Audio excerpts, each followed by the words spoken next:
not everyone is, I don't think, cut out for management, and not because of their skill set, but because of their interest.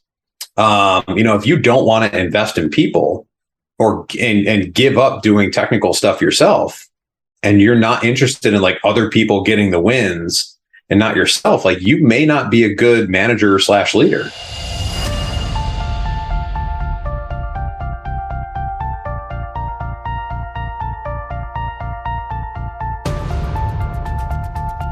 This is a Security Weekly production. Security Weekly is a resource of Cyber Risk Alliance.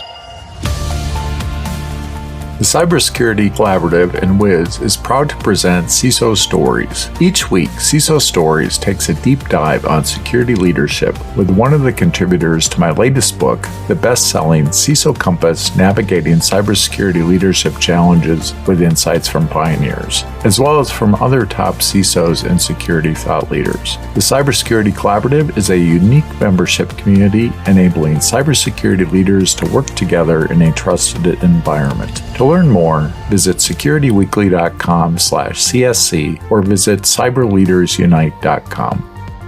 I am your host, Todd Fitzgerald, and this week we welcome Robert Wood, Director and CISO at the Centers for Medicare and Medicaid Services, or CMS. When I initially came into the field, I was actually very, when I was in university, I was studying sports management of all things. And it's kind of like the way that Syracuse University set up that degree was kind of like an MBA with a sports flair to it. It was, working in this high pressure, high moving, fast moving environment with all these, dynamic things happening. And it was only at like the last class that I switched majors just so I could kind of like change career paths. And I was initially interested in doing digital forensics sort of work. Ironically, I got into the field through an internship in the area as I was like just cranking through the rest of my career or university classes and such. And I didn't really do much forensic stuff at all. I got a chance to like kind of get exposed to it, but I got very deep into almost like the inverse of that, into penetration testing, into AppSec work. And went from like that small little boutique firm into a much larger, more established Cigital, which is now part of Synopsys. And I was there for a while, and then went into the startup field, and one thing led to another, and here I am. And so now, what's your responsibility right now?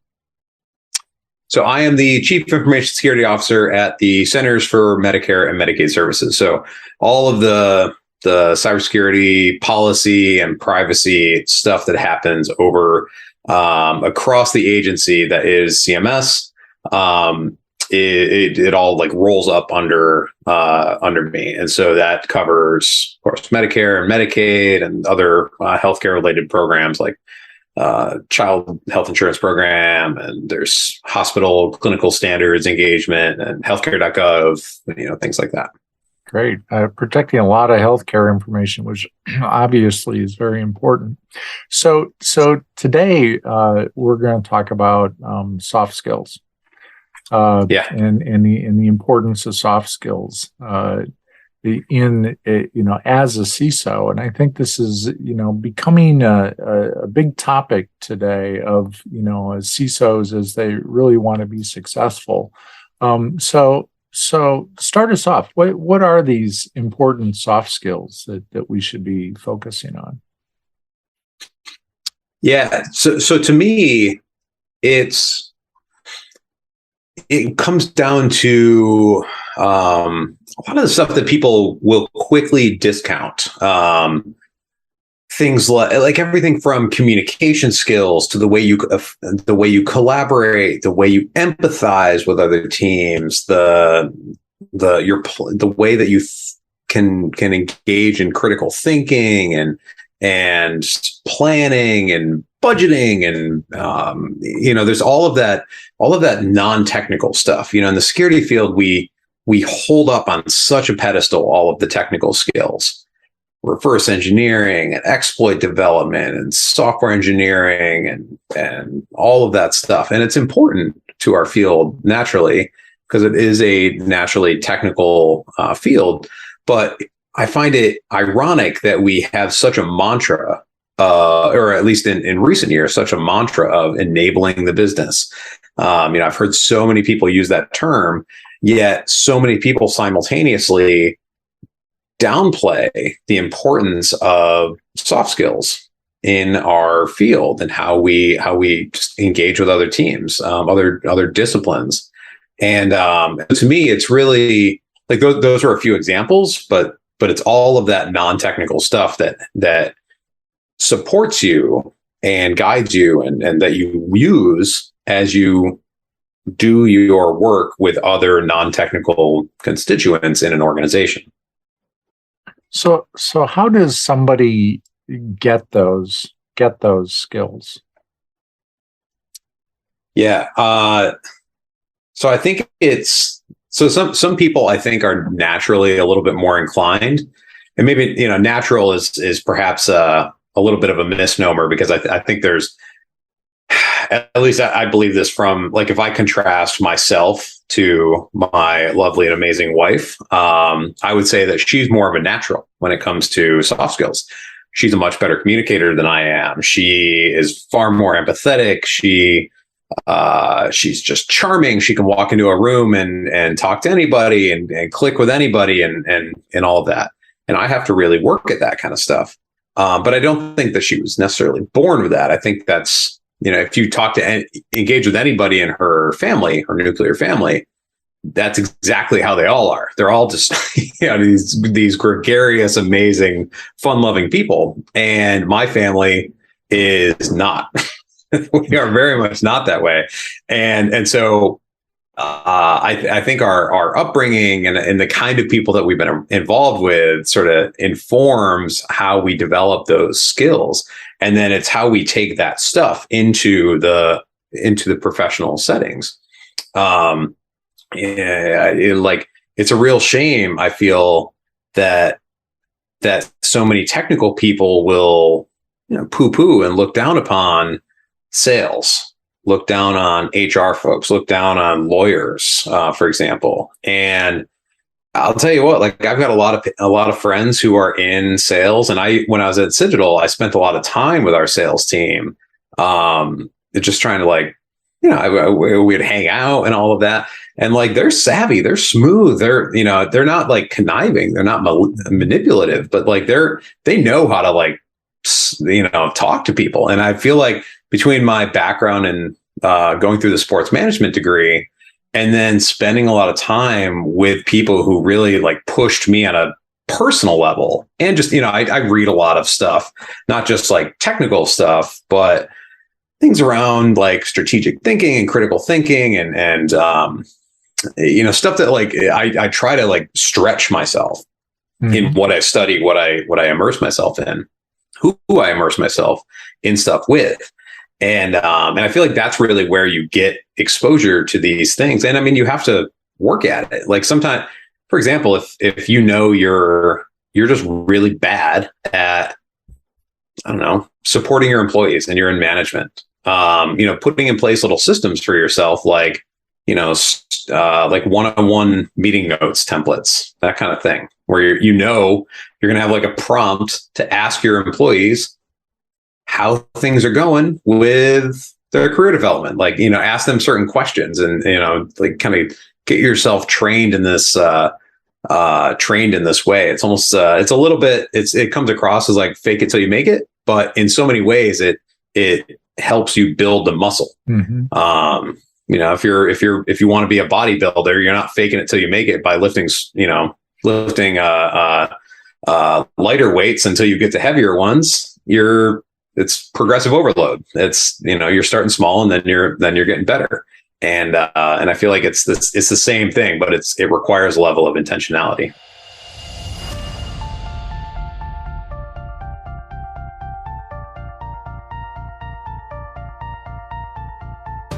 The article this podcast is based upon can be viewed in the best-selling cybersecurity leadership book, CISO Compass, Navigating Cybersecurity Leadership Challenges with Insights from Pioneers. I've always been fascinated by the whole soft skills psychology stuff. And if you look at my bookcase here, in my office, half of the bookcase is actually leadership books, Myers-Briggs stuff, DISC profile stuff.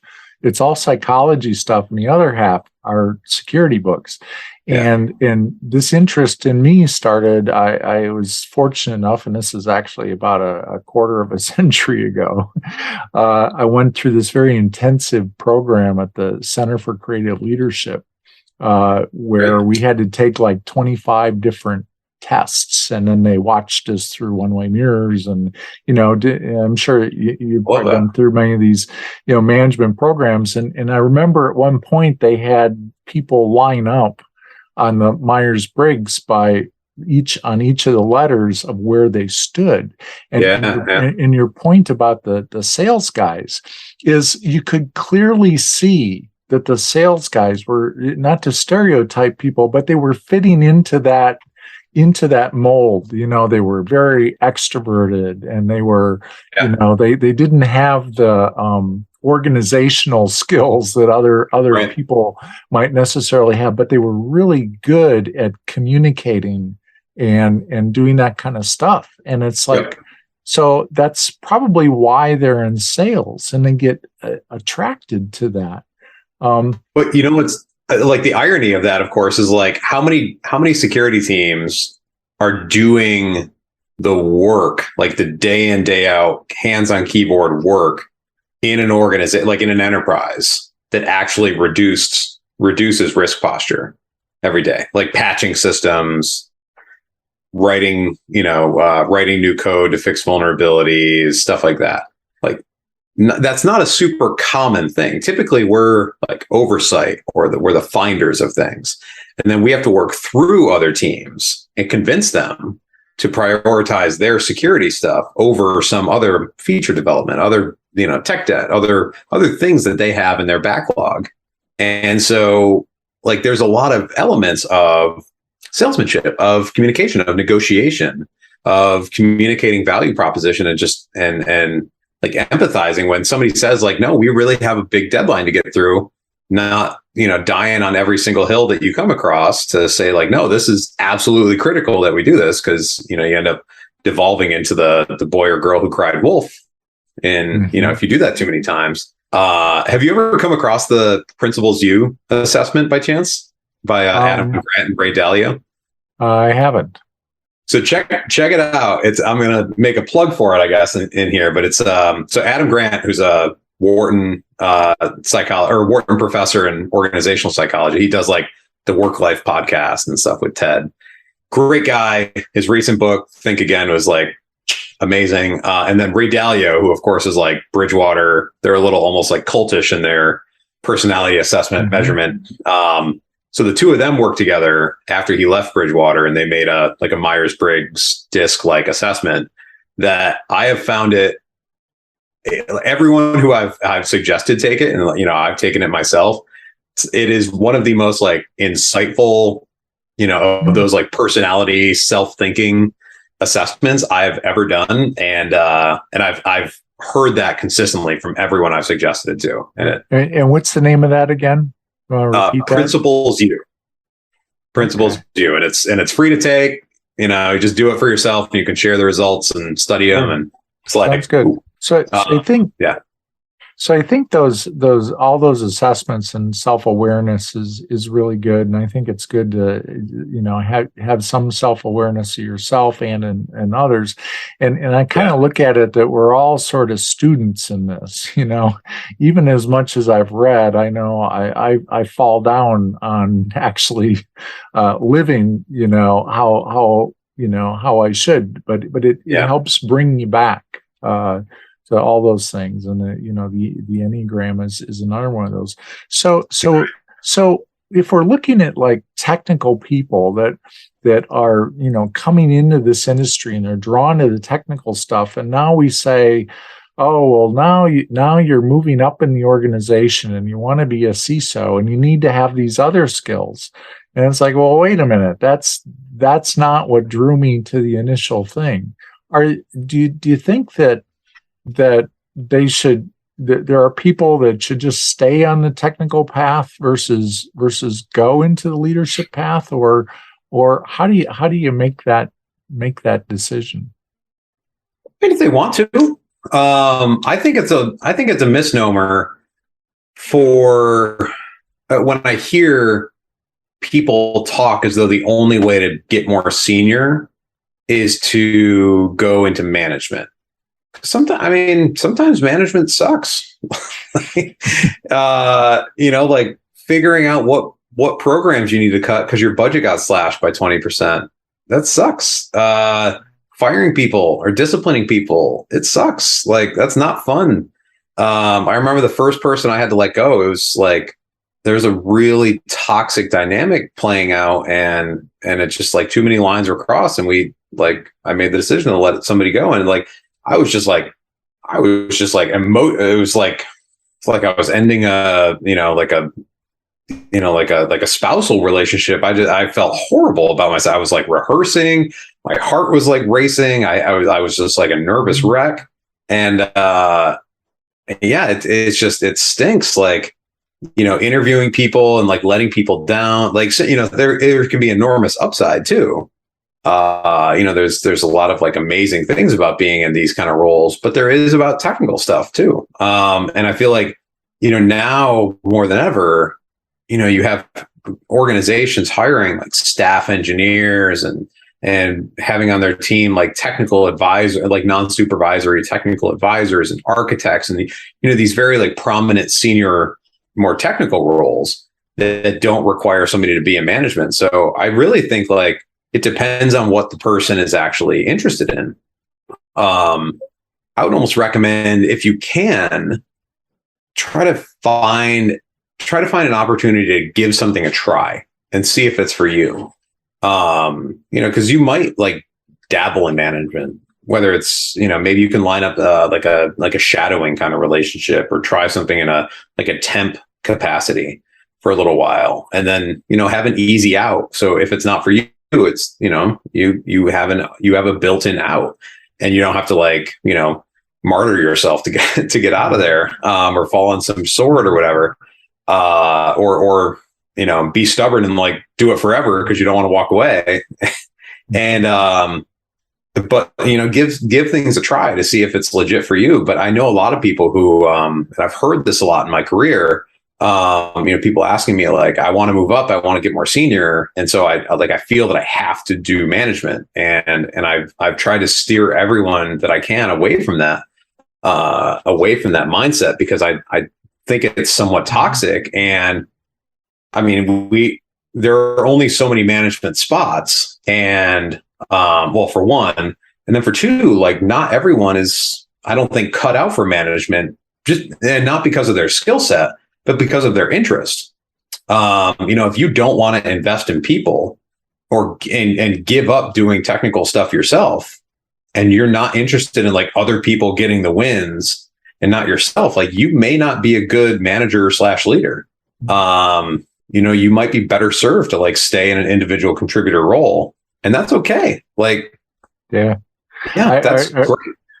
I remember one organization that I worked with, and we had a network manager, and he had access to all the servers and everything still, and he was still taking some of the tickets and fixing things, and we said, when we all met to do these evaluations, we said, well, the only way we're going to let him stay as a manager is if we cut his network access to all the servers, because then he will do these other things. Because what happened was, he'd spend his time doing this fun stuff he wanted to do, and not the, compliance stuff and the projects and that needed to be managed. Right. Or even like, because there's a lot of things in management. Like if you're really investing in, doing the leader thing, a lot of your time's going to be spent either figuring out where your people want to go and then helping them get there. And so you're spending a lot of brain power there. You're spending a lot of brain power, in the CISO position, like looking at your portfolio of stuff, very high level budget, resource allocation, that sort of thing. and then you're doing like relationship building with other teams entirely, big partners, things like that. You're not in there evaluating tools. You're not, you might do that stuff for fun, but that's an outlier from what your job should really be. And so, you're really like, you are very intentionally shifting how you spend your time at work. So you talked earlier about the business enablers, and we talked about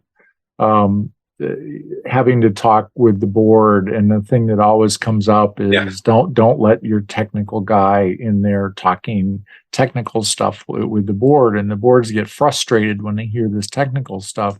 So do you have any guidance for how somebody can improve that, and what sort of skills that are different with the board than with the rest of the organization? I don't know if that's a blanket rule, because I think there is a little bit of a, like, I will have some people, for example, who, they'll get a chance with senior management or something.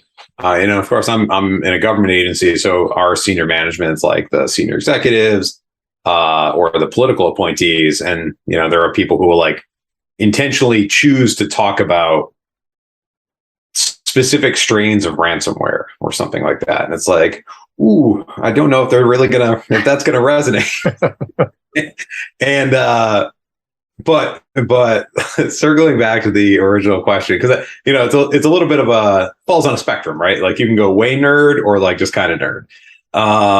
And so my wife, who she used to be an actress, and she has helped me in a lot of my speaking presentations, things like that. And some of the things that she had, like some of the tips that she has given me and that other people have given me along the way, has been like, if you're giving one of these, updates, presentations, briefings, is to, it sounds stupid, but like just practice. Know the first thing, like, have an outline of what you're going to say, like know your audience, practice in front of other people to get feedback. Ideally people are going to give you honest feedback. Know the very first thing that you're going to say and know the very last thing that you're going to say. In terms of like the lines, and like rehearse those things, and like you will get more polished over time. And I think the other thing, because not everyone, like I've totally bombed sometimes, and I've given really good presentations sometimes. It's sometimes it just happens. And I think one of the things that and this applies to anyone who's speaking or doing any kind of work, is you've got to be humble enough to accept legitimate feedback when it comes your way. Somebody tells you like, that really missed the mark, that didn't cut it, that wasn't good, whatever. Like, try not to get defensive, but listen to what they're saying. Try to tease out like how you could do better, and and then like apply that for next. Like, take it to heart and do it next time. I see a lot of people. They have a lot of pride in their technical work, and they shut down when they get harsh feedback or what they deem as harsh feedback. Mm-hmm. And then they don't want to, step back up to the plate. And that's really unfortunate, because there's a lot of really smart people in this field who have a lot of really good stuff to say. And I mean, like, just because you're not articulating, the technical nuance of, the way some some software primitive works, or some security, like the new shiny features of some security tool or what have you, like you can abstract away and focus on like value proposition, or like high level organization impacts of something. Like, it was able to reduce our cost, it was able to speed up things, talk in like terms of better, faster, cheaper, stuff like that. And you'll probably be closer to the mark of where you want to go. Mm-hmm. But like the practice and rehearsals, and then like the humility, I mean, because these things are often all, also not like one and done. You'll get at bats. And ideally you're getting better every single time. Like no baseball player started off playing in the major leagues. They started off, playing in t-ball, playing in youth baseball, and they got better and better and better and better. And, eventually they're playing in the major leagues. Yeah, you definitely do. And I worked for one organization where we had an internal conference, and we would intentionally put people that were not doing external speaking to speak. And I mean, I've been speaking at conferences, like RSA and ISACA and different conferences for many years, and I'm used to that. But I look back at some of my old first presentations, and they were horrible. I do the same thing with myself. So we look at that. And the active listening stuff in the CISO Compass book, we put a whole chapter together in there about soft skills and active listening. When I was doing research for that, there's like 10 different ways to listen to somebody and coach somebody.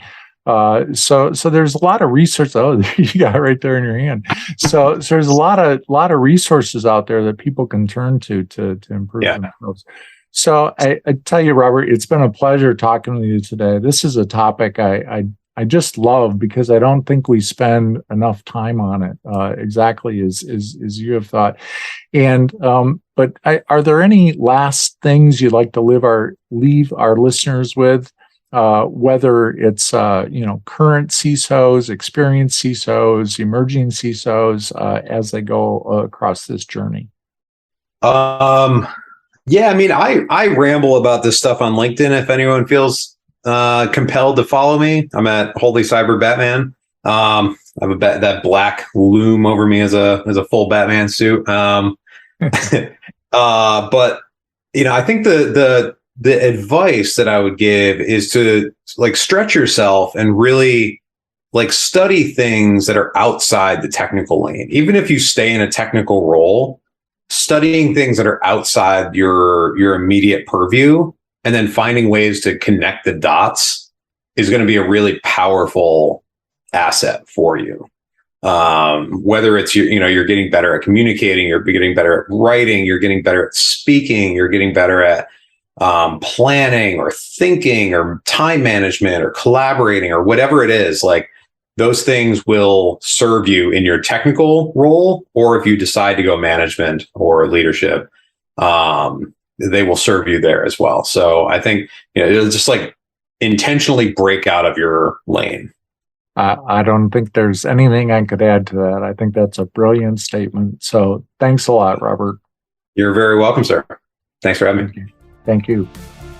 Wiz is on a mission to help every organization rapidly identify and remove critical risks in their cloud environments. Purpose-built for the cloud, Wiz delivers full-stack visibility, accurate risk prioritization, and enhanced business agility. Wiz connects in minutes using an agentless approach that scans both platform configurations and inside every workload. We perform a deep assessment that goes beyond what standalone CSPM and CWPP tools offer to find the toxic combination of flaws that represent real risk. To learn more about Wiz, please visit securityweekly.com/Wiz.